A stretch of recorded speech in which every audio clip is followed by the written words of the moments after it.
I'm Antwune Gray. And I'm Sherri Nichols. Welcome to another edition of the NetX News Desk. It is my pleasure today to introduce NetX's cybersecurity engineer, Sherri Nichols. Sherri, tell our audience a little bit about yourself and what you have for them today. Thank you, Antwune. I have a bachelor's degree from UCLA in linguistics and computer science and a master's degree from University of Minnesota. And I've worked in different fields from aviation human factors to natural language processing. I was even the senior software engineer for a medical transcription product. I've always been fascinated by how technology can benefit human beings, sometimes to the detriment of other human beings. Cybersecurity wasn't a thing. It wasn't something you could major in when I was in school, or I would have specialized in it right away. For more than a decade now, I've been a consultant and instructor for endpoint security and network security solutions from Symantec, including Blue Coat after their merge in 2016. I worked for Symantec directly for many years, and now it's my great pleasure to join the NetX team, where I get to work with a broad range of security products and vendors, because cyber defense is not a one-size-fits-all approach. I'm passionate about helping organizations protect themselves, especially in today's climate of persistent, ongoing, and escalating cyber threats. Thank you, Sherri.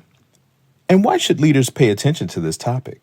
Historically, cybersecurity has been an afterthought, something business leaders have mostly ignored as something specific to IT and not central to the business as a whole. But cyber risks are just like other operational risks.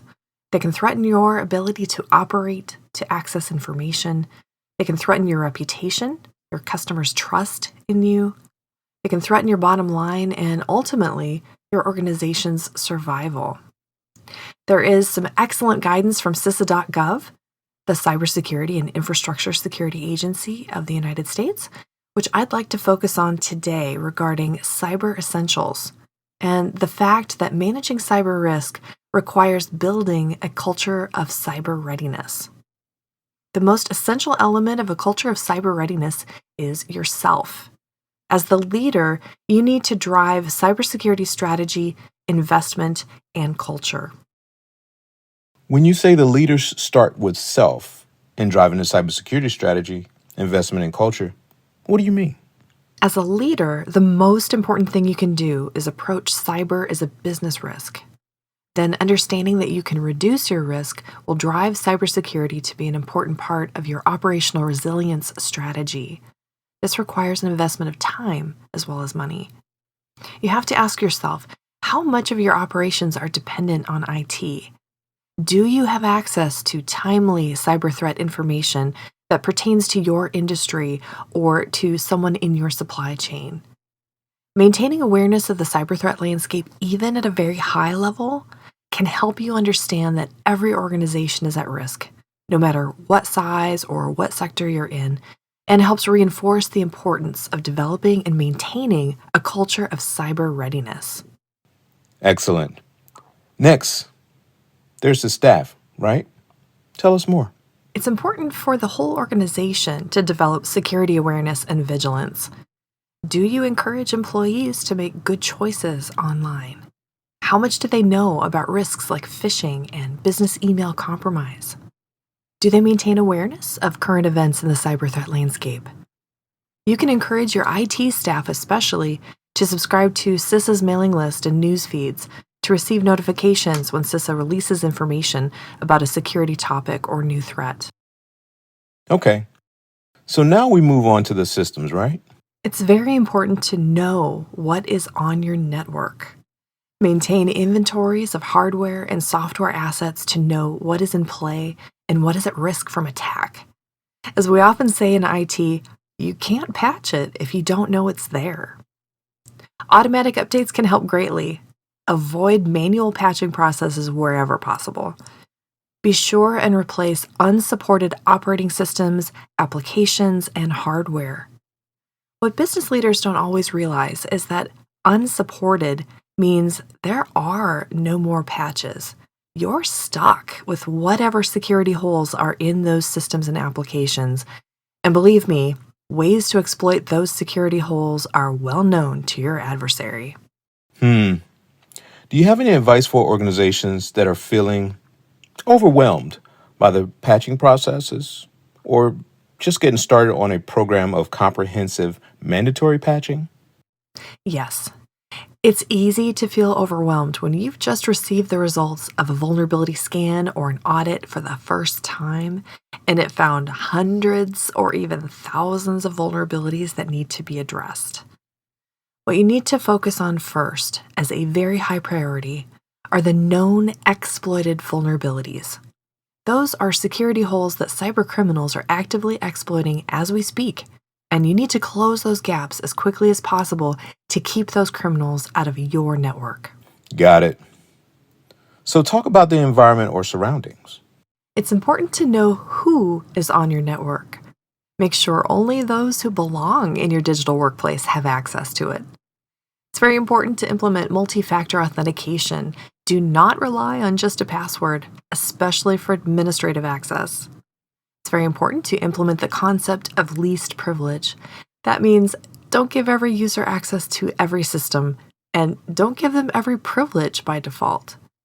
Yes, it takes more time to do right, but your staff and contractors should be given access and permissions based on need to know, with the least privilege necessary to do their jobs. And very importantly, be sure to remember to revoke all access when the contract has ended or an employee has left the organization. Data protection, the last line of defense. Talk to us about data. As the business leader, do you know what information is on your network? Do you know how it's being protected?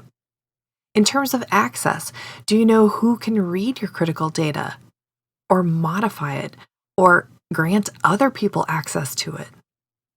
Do you leverage malware protection at the endpoint or network level or both? To protect your data from corruption and loss, do you utilize automatic and continuous backups? Do you include offline backups and/or use immutable storage? And something a lot of organizations fail to do you test your backups? I once heard it called Schrodinger's backup. If you haven't tested it, you don't know if you actually have a backup or not. And there are a lot of things that can go wrong with your backups. Aside from ransomware attacks and other infections, data can get corrupted from environmental factors. For instance, if you use magnetic tape storage for long-term archiving, if any of those tapes get too close to a generator, maybe, or anything producing a strongly magnetic field, those tapes are now completely blank. And you don't want to find that out when you need to do a restore because of a malware attack or a natural disaster like a fire or flood, as the case may be. So identify your business critical data. Back it up regularly and automatically so you don't have to think about it.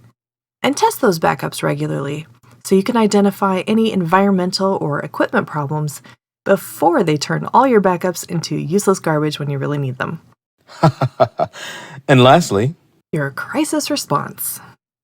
Especially during the holidays and any time of reduced staffing, it's particularly important to adopt a state of heightened awareness. Update and review your cyber incident response procedures, or create them if you don't have any yet, and ensure that your staff are familiar with the key steps that they need to take during and following an incident. And CISA has asked all of us to lower the threshold for threat and information sharing. Be sure to immediately report cybersecurity incidents and anomalous activity to CISA, mail to central@cisa.gov, and/or report to the FBI. You might not know, but the IC3, the Internet Crime Complaint Center, is a convenient tool for submitting information to the FBI about suspected internet-facilitated criminal activity. IC3 data is analyzed and findings about emerging threats and threat actors are shared with the public and private industry through PSAs, alerts, and reports. And we already mentioned the excellent threat feeds from CISA. thank you, Sherri, for discussing this very important topic today. And thank you to our audience for watching. For a free security assessment, contact us on the web at www.netxinc.com or email us at sales@netxinc.com.